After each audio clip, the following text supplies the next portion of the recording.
তো বন্ধুরা, অনেক দিন ধরে আর মাছ খাওয়া হয় না, তার জন্য আজকে না বাজার থেকে আর মাছ নিয়ে এসেছে আমার শ্বশুর মশাই। তাই আজকে আপনাদের সঙ্গে শেয়ার করছি একদম ঘরোয়াভাবে আর মাছের ঝোল। ভিডিওটা দেখতে থাকেন, আশা করছি ভালো লাগবে। তো বন্ধুরা, এখানে দুটো আর মাছ নিয়ে এসেছিল, দুটো আর মাছ মিলে হয়ে যাবে 1.5 কিলোর মতন। আমি এখন এই আর মাছগুলো আমি পরিষ্কার করে ধুয়ে নিয়েছি, লবণ হলুদ মেখে ভেজে নেব।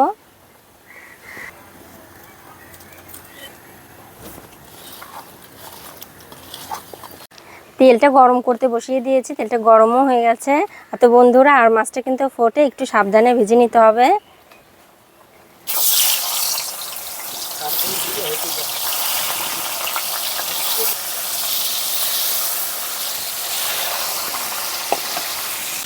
মাছগুলো ওইদিকে ভাজা হোক, আমি ততক্ষণ মশলাগুলো বেটে নিই।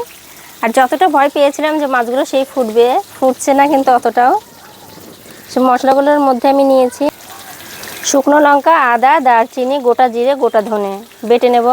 গোটা ধনে আর জিরে একসঙ্গে বাটবো, আর এখানে আদা আর শুকনো লঙ্কা একসঙ্গে বাটবো, আর দারচিনি আলাদাভাবে বাটবো।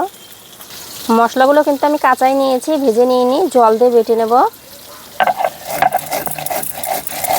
যে সকল বন্ধুরা আমার চ্যানেলে নতুন, তাদের কাছে অনুরোধ রইল আমার চ্যানেলটিকে সাবস্ক্রাইব করে রাখবেন এরকম নতুন নতুন রেসিপি পেতে। সবগুলো মাছ ভেজে নিয়েছি, খুব সুন্দর করে কিন্তু লাল করে ভেজে নিয়েছি। এখন তুলে নিচ্ছি। এখন মাছ ভাজা তেলের মধ্যে আলুগুলো দিয়েও লাল করে ভেজে নেব। আলুগুলো কিন্তু আমি এই সাইজ করে কেটে নিয়েছি। মাছের আলু যদি একটু লম্বা লম্বা করে কাটা যায়, দেখতেও ভালো লাগে আর খেতেও তো ভালোই লাগে। আলুর মধ্যে দিয়ে দিচ্ছি আমি একটু লবণ, হলুদ, ভেজে নেব এখন লাল করে।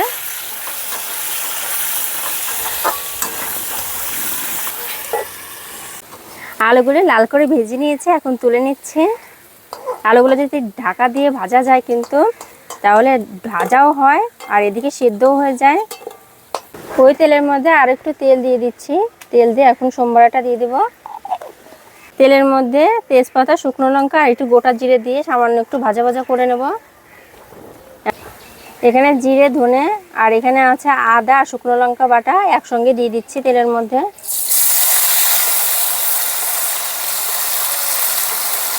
সঙ্গে লবণ আর হলুদও দিয়ে দিচ্ছি, পরিমাণ মতো লবণ, হলুদ গুঁড়ো। এখন মশলাটাকে ভালো করে কষিয়ে নেব। তো বন্ধুরা, মশলাটাকে ভালো করে কষাতে হবে যতক্ষণ না তেল ছেড়ে দিচ্ছে ততক্ষণ ধরে। তো বন্ধুরা, আপনাদের কাছে অনুরোধ রইল পুরো ভিডিওটা দেখবেন, তারপরে একটা লাইক করে দিবেন। মশলাটাকে কিছুক্ষণ ধরে কষিয়ে নিয়েছি, মশলা থেকে তেলও ছেড়ে দিয়েছে। এখন আমি এর মধ্যে দিয়ে দিচ্ছি ভেজে রাখা আলু।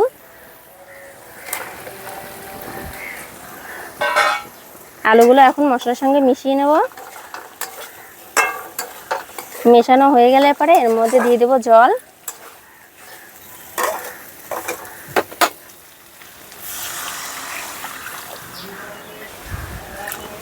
আপনারা যতটা ঝোল রাখবেন ততটা জল দিবেন। ঝোলটা ফুটুক, তারপর ফিরে আসছি।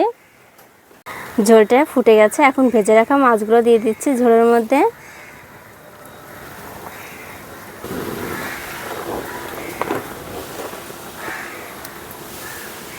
মাছগুলো দিয়ে আমি কিছুক্ষণ ধরে ঝোলটাকে ফুটিয়ে নিয়েছি। এখন আমি দিয়ে দিচ্ছি দারচিনি বাটা।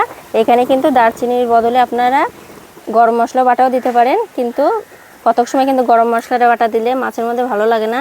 কিন্তু কোনো বড় মাছ নিয়ে আসলে পরে দারচিনি বাটা দিলে কিন্তু অসাধারণ লাগে খেতে, একটু টেস্টটা পাল্টায়। এখন নাড়াচাড়া করে মিশিয়ে নিচ্ছি, তারপরে কিন্তু আমাদের আর মাছের ঝোলটা রেডি হয়ে যাবে। তো কেমন লাগলো এই রেসিপিটা অবশ্যই কিন্তু কমেন্টে জানাবেন। আর এরকম নতুন নতুন রেসিপি পেতে আমার চ্যানেলটাকে সাবস্ক্রাইব করে রাখবেন। ধন্যবাদ।